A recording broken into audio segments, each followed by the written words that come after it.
పంట ఏదైనా ఆలోచన కొత్తగా ఉంటే ఆదాయం కూడా కొత్తగానే ఉంటుంది. సాంప్రదాయ పంటలకే పరిమితం కాకుండా వినూత్న పంటల వైపు అడుగులు వేసిన ఓ రైతు 6 ఏళ్ల క్రితం చేసిన ప్రయోగం ఇప్పుడు కాసుల పంటగా మారింది. ఎడారి ప్రాంతాల్లో ఎక్కువగా కనిపించే ఖర్జూర పంటను అనంతపురం నేలపై సాగు చేస్తూ ఏడాదికి ఏకంగా 90 లక్షల వరకు ఆదాయం ఆర్జించే స్థాయికి ఎదిగారు. మరి ఈ రైతు చేసిన ప్రయోగం ఏంటి? ఖర్జూర తోటలో ఆయన పాటించిన యాజమాన్య పద్ధతులేంటి? ఒక్క ఎకరం కాదు, మొత్తం తోట నుంచి ఎంత ఆదాయం వస్తోంది? ఇప్పుడు చూద్దాం ఈ స్టోరీలో.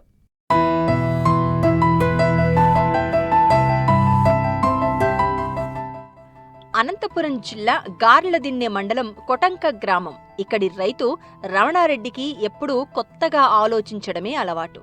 సంప్రదాయ పంటలతో పాటు వినూత్న పంటలను ప్రయోగాత్మకంగా సాగు చేస్తూ వ్యవసాయంలో కొత్త అవకాశాలను వెతుకుతూ ఉంటారు. అలా 6 ఏళ్ల క్రితం ఆయన దృష్టి పడింది ఖర్జూర సాగుపై.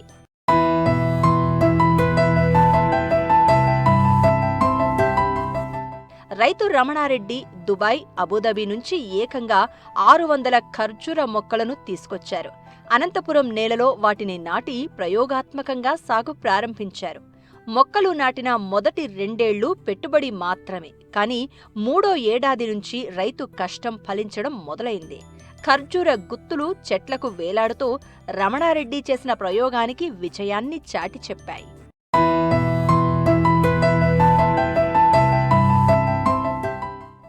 ప్రస్తుతం రమణారెడ్డి తోటలో 3వ పంట కోత కొనసాగుతోంది.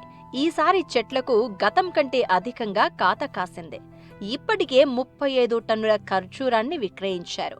మరో 65 టన్నుల వరకు దిగుబడి వచ్చే అవకాశం ఉందంటున్నారు రైతు. అంటే ఈ ఒక్క పంటలోనే సుమారు 90 టన్నుల దిగుబడి. నేను వచ్చి ఖర్జూర సాగు వచ్చి 6 సంవత్సరాల క్రితం సాగు చేసినాను. ఇవి 2020 సంవత్సరంలో నాటాను. నేను వచ్చి ఇవి అబుదాబి నుంచి మొక్కలు తెప్పించుకున్నాను. ఒక మొక్క వచ్చి నాకు 4500 పడింది. అప్పుడు ఇది వచ్చి మనము మొక్క పెట్టినాక మనకి 3వ సంవత్సరం నుంచి పంట స్టార్ట్ అయిందనమాట. ఇప్పుడు వచ్చి ఇది 3వ క్రాపు, అంటే 6 సంవత్సరాలు అయిందనమాట మొక్క పెట్టి నేను. ఇప్పుడు వచ్చి మనకి ఒక్కో చెట్టుకు వచ్చి 150 నుంచి 200 కిలోల వరకు ఉందన్నమాట. నేను మొత్తం వచ్చి 6 ఎకరాల్లో 500 చెట్లు నాటాను అనమాట. దీంట్లో వచ్చి మనకి మేలు ఫిమేల్ అని ఉంటాయి. మనం వచ్చి ఇవి మేల్ వచ్చి మనకి 50 మొక్కలు నాటాను. ఇవి వచ్చి మనకి 550 మొక్కలు నాటిన ఫిమేలు. ఇప్పుడు వచ్చి నాది ఈ సంవత్సరం అయితే కాపు బాగుందన్నమాట. ఇప్పుడు ఈ సంవత్సరం ఇప్పటికైతే నేను 35 టన్నులు అమ్మినన్నా. ఇంకా ఎంత లేదన్నా కానీ ఒక 65 టన్నులు అట్లా అయ్యేటట్టుందనమాట. ఇంకా కాపు ఎట్లంటే కాపు ఎక్కువ పెట్టినామన్నమాట ఈసారి. కానీ ఇన్ని గొలలు పెట్టకూడదు. ఇది కాపు వచ్చి మనకి ఒక చెట్టుకి 1/2 టన్నుగానే ఇస్తుంది అనమాట. కానీ అన్నిన్ని పెట్టుకోకూడదు. మనము ఒక చెట్టుకు వచ్చి 10 గొలలు అట్లా పెట్టుకోవాలా, అంటే 10 గెలలు అట్లా. ఇది ఒక చెట్టుకు వచ్చి 20 నుంచి 50 గెలల వరకు వస్తాయి.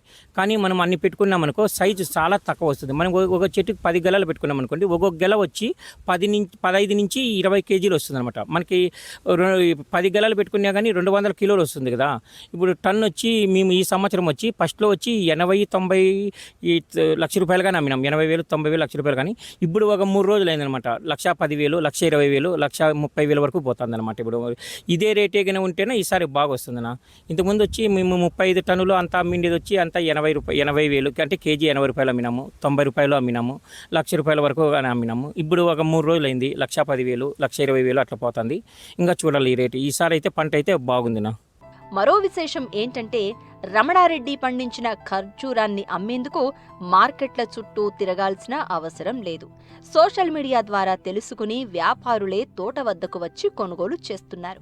ప్రస్తుతం టన్ను ఖర్జూరం ధర 1,10,000 నుంచి 1,30,000 వరకు పలుకుతోంది. సరాసరిగా 90 టన్నుల దిగుబడి వచ్చినా టన్నుకు కనీసం 1,00,000 ధర లభిస్తే 90 టన్నులకు 90 లక్షల ఆదాయం. ఇందులో సుమారుగా 12 లక్షల పెట్టుబడి తీసేస్తే రమణారెడ్డి చేతికి మిగిలేది ఏకంగా 78 లక్షల నికర ఆదాయం.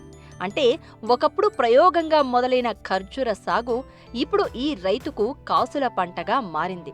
అయితే కేవలం మొక్కలు నాటితేనే ఇంత ఆదాయం వస్తుందా? అలా కాదుగా.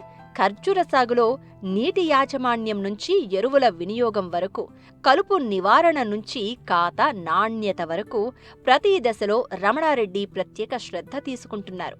పంటను ఎప్పటికప్పుడు పరిశీలిస్తూ అవసరమైన యాజమాన్య పద్ధతులను పాటించడమే అధిక దిగుబడికి ప్రధాన కారణమంటున్నారు. టిష్యూ కల్చర్ అన్న ల్యాబ్లో పెంచుంటారు. మనకు వచ్చి 1 year మొక్క ఇస్తారనమాట. ఇది అంతా ఒక అద్దడుగు ఉంటుంది, అంతే 3 ఆకులు ఉంటాయన్నమాట. దాన్ని తెచ్చి మేము ఇది భూమిలో మనము మొక్క నాటేటప్పుడు భూమి బాగా దుక్కి చేసుకోవాలన్న. దుక్కి చేసుకొని ఎటు చూసినా 2 అడుగులు గోతి తవ్వుకోవాలి, గుంత తవ్వుకొని దాంట్లోకి వర్మీ కాంపోస్ట్, వేపపిండి, మన పాత ఎరువు, కొత్త ఎరువు వేయకూడదు అనమాట, వేరే పురుగు వస్తుంది. పాతది ముగ్గిపెట్టిండే ఎరువు వేసి మొక్క నాటుకోవాలన్నమాట. నాటుకొని దీన్ని బాగా సంరక్షించుకుంటే ఇది 3 సంవత్సరాల తర్వాత కాపు వస్తుంది అనమాట. ఆ తర్వాత ఇప్పుడు చూడాలి, బహుశా వాళ్ళైతే 60-70 ఏళ్ళు ఉంటుందని అన్నారు.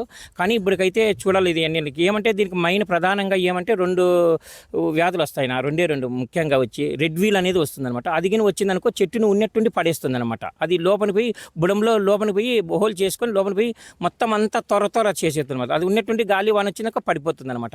ఇంకోటి వచ్చి రైనోసిరస్ అని వస్తుంది. అది సుడిలో వచ్చి మనకి బొచ్చు మాదిరి అంతా ఈకలీకలంతా వస్తుంది అది. దాన్ని చూసి అప్పుడే మనకి దీంట్లో పురుగుందని దానికి క్లోరిపైరి కానీ క్లోరో50 కానీ ఏదైనా కానీ మందు పిచికారీ చేసినామంటే ఆ పురుగు చచ్చిపోతుంది అనమాట. దీనికి అంతకు మించి ఇంక వేరే వ్యాధులు అయితే ఏమీ రావు. ఇది వచ్చి మగపూత ఆడపూతని కలిపితేనే ఇది ఖర్జూర అయ్యేది, లేకపోతే ఈతకాయ మాదిరి అవుతుంది. అసలు ఇంకా ఆ సంవత్సరం మనం మగపూత ఆడపూత కలుపుకోకుండా ఇడిచిపెట్టినాం అనుకోండి, ఇంకా ఆ సంవత్సరం పంట అంతా వేస్ట్ ఇంకా రాదనమాట. దీన్ని మైన్ వచ్చి సంపర్కము బాగా చేయాలి. ఆ పంట చేస్తేనే పంట కానీ బాగా వచ్చేది. సంపర్కం చేసినాక 150 రోజులకు పంట అయిపోతుంది అనమాట. అంటే మొక్క పూతలు ఇడిగినాక మనకి 150 రోజులకి పంట అయిపోతుంది, 5 నెలలకి. డ్రాగన్ ఫ్రూట్స్ చేసినాను, ఇప్పుడు డేట్ చేసినాను, మళ్ళీ వచ్చి లాంగాను. మొన్న చూశారంతా ఈ కలెక్టర్ సార్ అందరూ వచ్చారు. మాది యాపిల్ పంట, KLD యాపిల్ పంటను పెట్టాను. బాగా రాష్ట్రంలోనే సక్సెస్ అయ్యి అది ఎందుకంటే ఇంతకుముందు నేను కొన్ని ఎండలకు తట్టుకోలేని రకాలు పెట్టింటి, అది ఫెయిల్యూర్ అయింటే మళ్ళీ ఇది KLD యాపిల్ ఇజ్రాయెల్ నుంచి మొక్కలు తెప్పించి పెట్టేకి సక్సెస్ అయ్యాను అనమాట. ఏదన్నా కానీ పంటలు అయితే ఫస్ట్లో నేను లాస్ అవుతానన్న, ఎందుకంటే మనకి తెలియదు కదా, కొన్ని బయర్స్ మోసం చేస్తున్నారు. మళ్ళీ రెండో పెట్టేలకి సక్సెస్ అవుతాను అనమాట. ఈ ఖర్జూరు పెట్టడానికి కారణం ఏమంటే ఇక్కడ నేను యూట్యూబ్లోనూ అట్లా చూసి అక్కడ ఈ తమిళనాడు, ఇక్కడ అరబ్ కంట్రీస్లో మనకి సౌదీ దగ్గర అక్కడ పండిస్తున్నారు కదా, అది సౌదీని అవన్నీ మనం అక్కడ ఎంచుకుంటే అరబ్ కంట్రీలో మనకి అబుదాబీను అక్కడ అంతా పండేది ఎక్కువ. ఇది అక్కడల్లా మనకి ఎడారి ప్రాంతాలు అనమాట. అంటే మందిగాని అనంతపురము వర్షపాతం చాలా తక్కువ, అనంతపురం జిల్లా అంటేనే మందిగాని ఎండలు ఎక్కువ వర్షపాతం తక్కువ కదా, మనకల్లా ఎందుకు పండియకూడదు అన్నట్లా నేను ఏరే సాట్ అంతా కనుక్కొని ఇది ఎండలు ఎక్కువ ఉంటేనే బాగుంటుంది, వర్షాలు తక్కువ ఉంటేనే అన్నట్లా దీన్ని కానీ మన ఎందుకు సాగు చేయకూడదు అన్నట్లా నేను ఇక్కడ అబుదాబి నుంచి తెచ్చుకొని మొక్కలు సాగు చేశాను. పంట అయితే బాగుంది. దీంట్లో కానీ వెరైటీస్ ఉన్నాయి మనకి ఎండు ఖర్జూర అట్లాంటివి అయితే చెట్టు కావున ఇది వర్హీ వెరైటీ అనమాట. ఇది ఓన్లీ మన ఫ్రెష్ యాపిల్ మాదిరి ఉంటుందన్నమాట. అసలు ఫుల్ స్వీట్ ఉంటుందన్నమాట. ఇది ఎల్లో కలర్ వస్తుందన్నమాట, మనం మ్యాంగో కలర్ ఎల్లో వస్తుంది కదా మాగినప్పుడు, అట్లా ఉంటుందన్నమాట. చిన్న పిల్లల నుంచి ముసలిల వరకు ఎవరైనా తినచ్చు, ఫుల్ స్వీట్గా ఉంటుందన్నమాట. ఇది నీళ్ళు అయితే ఇది అంతా చాలా మంది ఎడారి మొక్క అది ఇది అనుకుంటున్నారు. అక్కడంటే నీళ్ళు ఎడారి వాళ్ళ ప్రాంతం కాబట్టి ఎడారి మొక్క అనుకోరు, కానీ నీళ్లు ఎంత పెట్టుకుంటే అంత పంట అన్నమాట. ఇది నీళ్లు మనం ఎంత బాగా పెట్టుకుంటే, అంటే నీళ్లు లేకుండా కానీ ఇది 2-3 ఏళ్ళ నీళ్లు లేకుండా ఉంటుంది, కానీ పంట తక్కువ వస్తుంది. మనం నీళ్లు బాగా పెట్టుకున్నాం అనుకోండి పంట బాగా ఎక్కువ ఉంటుంది అనమాట. నీళ్లు ఎంత బాగా పెట్టుకుంటే అంత పంట వస్తుంది. అనంతపురం సిటీలో ఎవరన్నా కానీ కాయలు తీసుకొని తిని చాలా ఒగురుగా ఉన్నాయి, ఇవి బాగలేవు, మీ దగ్గర తీసుకున్నాం కానీ స్వీట్ ఉన్నాయంటే ఆర్గానిక్లో నేనే కాదు ఎవరన్నా కానీ ఏ ఫ్రూట్ అన్నా కానీ ఆర్గానిక్లో పండించే ఫ్రూట్ కథ వేరే ఉంటుంది ఎందుకంటే దానికి మందులు ఎట్లాంటివన్నీ ఏవి వాడడం కదా, ఆరోగ్యానికి కానీ చాలా మంచిది కదా, అందుకే ఇది స్వీట్గా కానీ ఎక్కువ ఉంటుంది ఇంకోటి ఇది మాతో చాలామంది తీసుకొని పోయి ఎక్కడెక్కడ వాళ్ళ కొడుకులు వాళ్ళ కూతురు విదేశాల్లో ఉంటే వాళ్ళు పంపిస్తున్నారు కదా, అసలు వాళ్ళు ఫ్రిడ్జ్లో పెట్టుకుంటే ఒకరు వాళ్ళు చెప్పింటేనే నాకు తెలిసిందనమాట. 2 నెలలు 3 నెలలు కానీ ఫ్రిడ్జ్లో పెడితే ఎట్లుండే ఫ్రూట్ అట్లే ఉంటుంది అంటనమాట ఇది. ఆర్గానిక్లో పండిస్తున్నాం కాబట్టి అట్లా ఏదైనా నిలువుగుణంగా ఎక్కువ ఉంటుంది. చాలామంది కొంతమంది కొత్త పంటలు పెట్టి చాలామంది నష్టపోతున్నారు. కారణం ఏమనంటే మాకే మార్కెట్ లేదు అని అంటున్నారు. దానికి కారణం ఏమనంటే మీ తోట మీ ఊరికి ఒకవేళ నువ్వు కొత్త పంట పెట్టి మీ ఊరికి తెలుసు, మీ మండలానికి తెలుసు, లేదంటే మీ జిల్లాకు తెలుసు.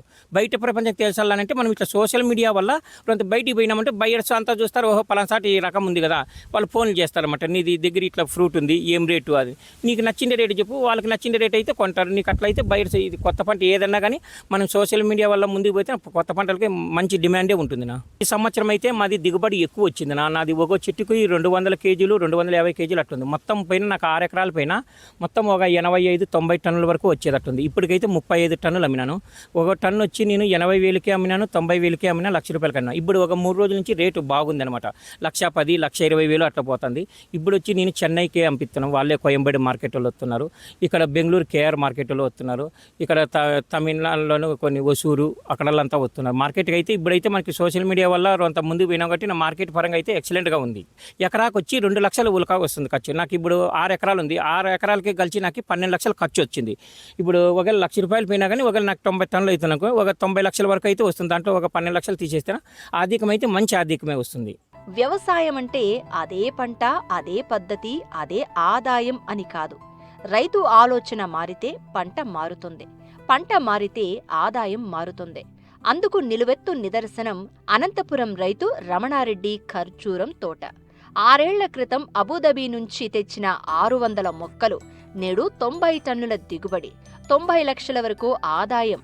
అందుకే రైతు ఆలోచనలో కొత్తదనం ఉంటే అదే పొలం ₹1,00,00,000 కలకు బాట వేస్తుంది. రమణారెడ్డి ప్రయోగం కొత్త పంటల వైపు అడుగులు వేయాలనుకునే రైతులకు ఓ స్ఫూర్తి.